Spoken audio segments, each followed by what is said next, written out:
신앙 고백 우리 하겠습니다. 나는 전능하신 아버지 하나님 천지의 창조주를 믿습니다. 나는 그의 유일하신 아들 우리 주 예수 그리스도를 믿습니다.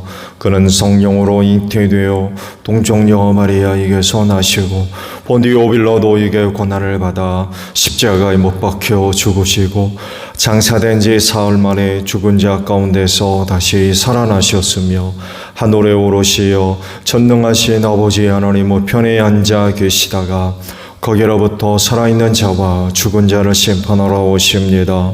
나는 성령을 믿으며 거룩한 공교회와 성도의 교제와 죄를 용서받는 것과 몸의 부활과 영생을 믿습니다. 아멘. 찬송가 321장 부르시죠.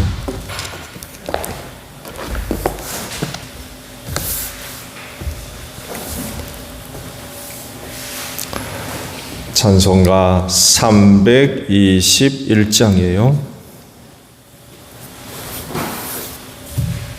날 대속하신 예수께 내 생명 모두 드리니 늘 진실하게 하소서. 내 구주 예수여 나 구주 위에 살리라. 내 기쁨 한량 없으리. 내 갈 길 인도하소서. 내 구주 예수여 날 구원하신 예수를 일평생 의지하오니 날 영접하여 주소서.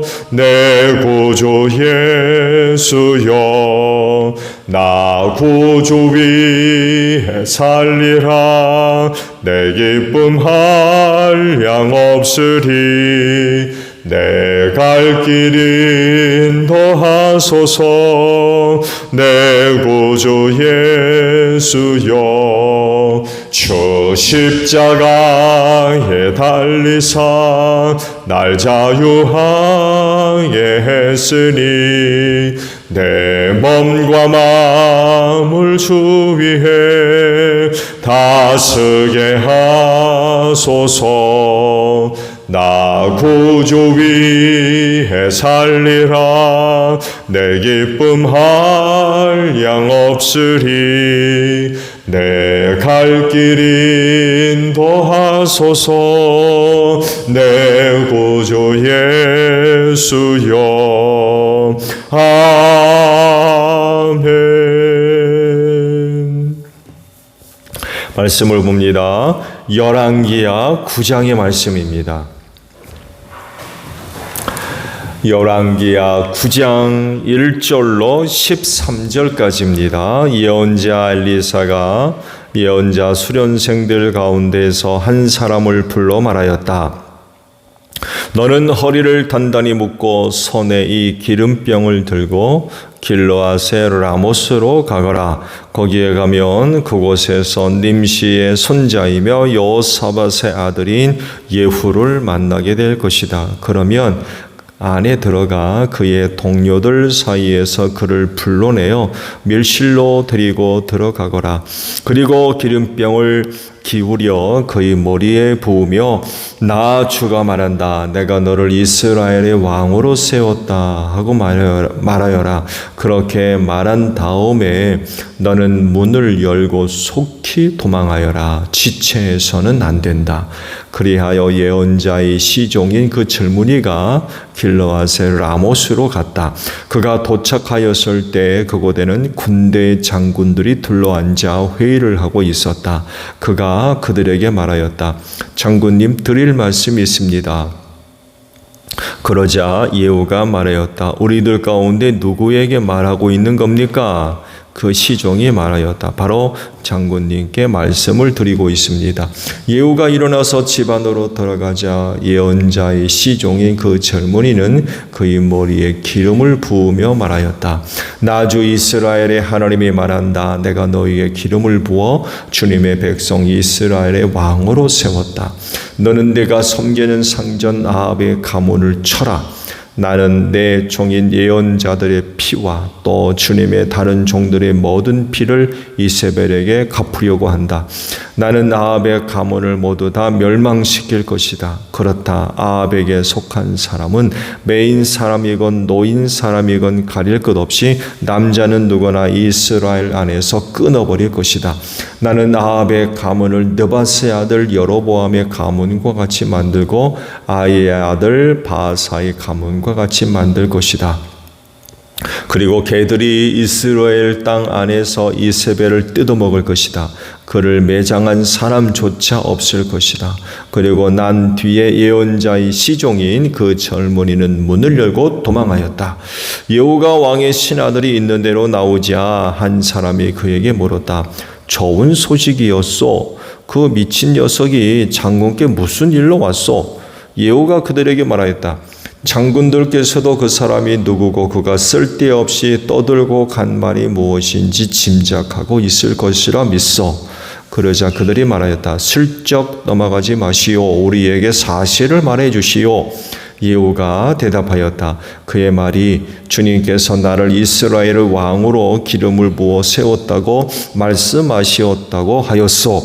그러자 그들은 황급히 일어나 각자 자기의 옷을 벗어서 섬돌 위 예후의 발 아래 깔고 나팔을 불며 예후께서 임금님이 되셨다 하고 외쳤다. 아멘. 오늘은요 3절의 말씀을 보려고 합니다. 3절 하반절에 지체해서는 안 된다라는 말씀입니다. 그리스도인들에게는 주어진 그 필연적인 모습을 갖고 있죠. 바로 일꾼이라고 하는 모습입니다.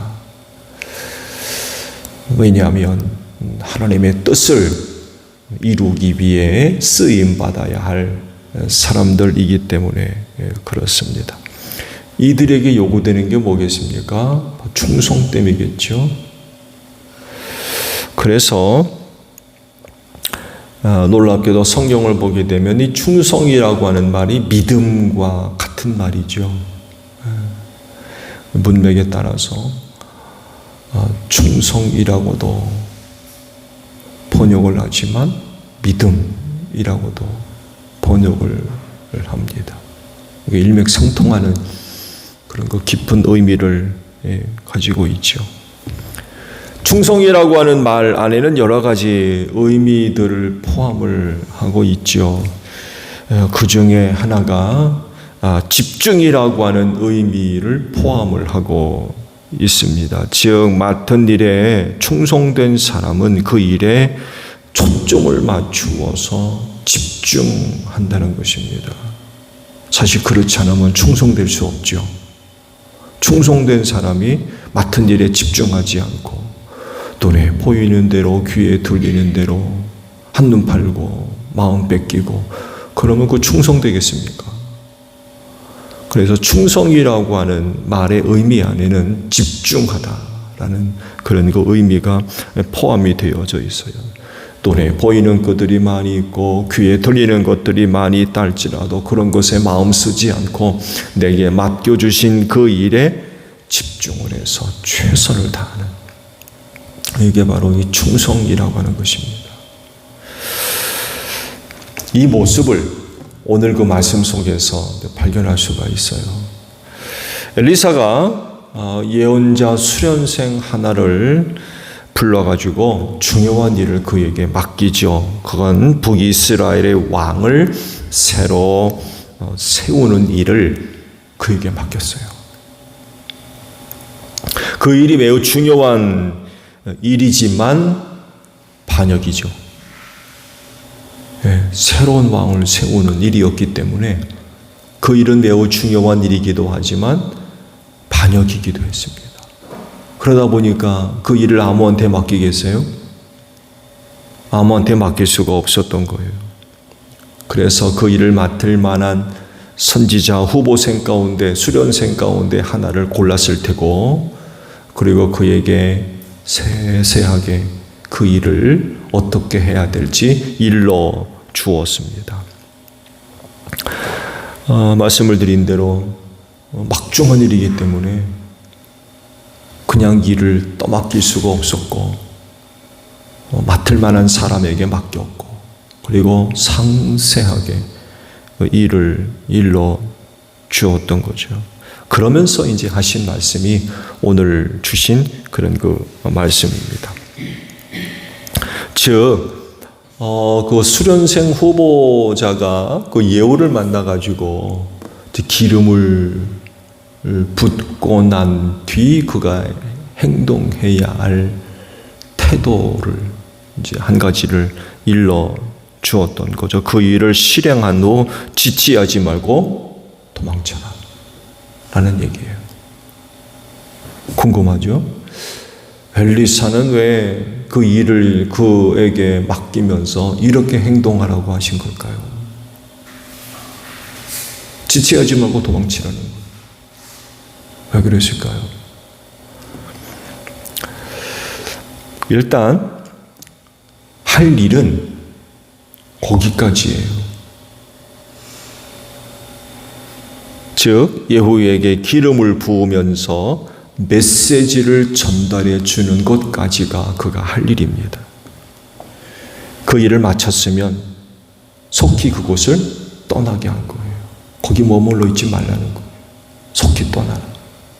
왜냐하면 이후 그가 관여할 일이 있어요, 없어요? 없기 때문에 그래요. 거기까지예요. 자칫 그곳에 남아있음으로써 관여하지 말아야 할 일에 관여했다가 일을 망칠 수도 있어요. 그가 누구예요? 선지사 후보생입니다. 예언자 후보생. 예언자가 아니에요. 예언자 일을 맡아서 감당할 수 있도록 훈련받고 있는 사람이에요. 여러모로 부족해요. 그런 상황 가운데 자칫 일에 휘말릴 수가 있는 거예요. 여러 가지 성숙되지 못한 상태에 있어서 다른 일에 관여하게 되면 하나님의 뜻이 나타나고 전달되고 이루어지는 것이 아니라 인간적인 뜻이 드러나는 이런 것이 되어버릴 수가 있어요.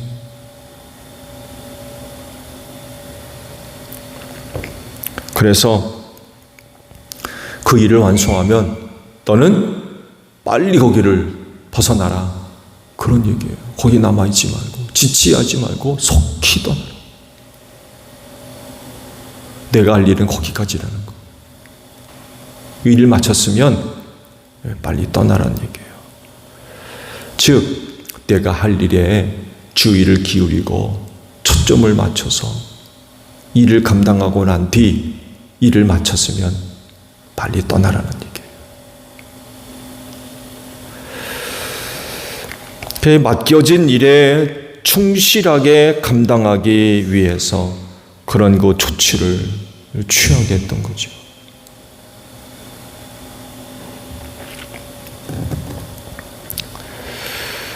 여러분들에게 맡겨진 일들은 뭐가 있습니까?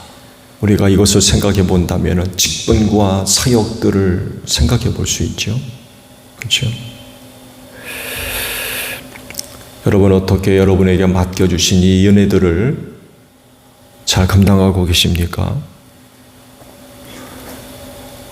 그랬을 때 그 모습을 선지자 허보성의 그 모습 속에서 발견할 수가 있는 거예요. 즉 자기에게 맡겨진 일에 초점을 맞추고 충실하게 감당하는 거예요. 엘리사가 그걸 그에게 일러준 거죠. 내가 할 일을 마쳤으면 빨리 그 자리를 떠나라. 내가 할 일은 거기까지라. 그가 할 일에 초점을 맞춰 중요한 거죠.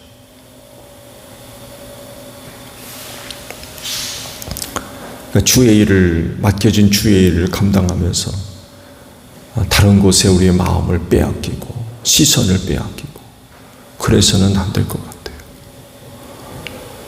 여러분들에게 맡겨진 일들이 있다고 하면 거기에 우리는 초점을 맞추어야 되는 줄로 믿습니다.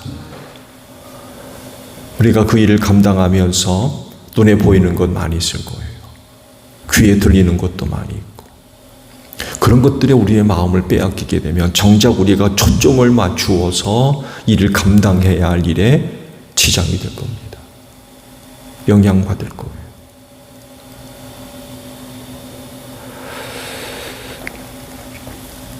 충성된 것은 바로 그걸 얘기합니다. 내게 맡겼니 초점을 맞추는 거기에 집중하는 겁니다.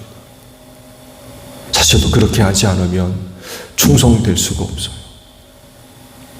다른 곳에 우리의 마음이 흩어지기 때문에 그렇습니다.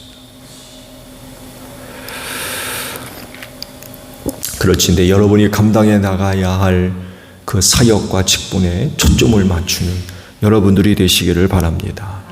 이게 바로 충성이 담고 있는 의미입니다.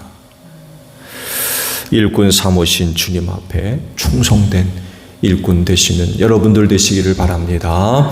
주기도문합니다. 하늘에 계신 우리 아버지, 아버지의 이름을 거룩하게 하시며 아버지의 나라가 오게 하시며 아버지의 뜻이 하늘에서와 같이 땅에서도 이루어지게 하소서. 오늘 우리에게 일용할 양식을 주시고 우리가 우리에게 잘못한 사람을 용서하여 준 것 같이 우리 죄를 용서하여 주시고 우리를 시험에 빠지지 않게 하시고 악에서 구하소서. 나라와 권능과 영광이 영원히 아버지의 것입니다. 아멘. 기도하겠습니다.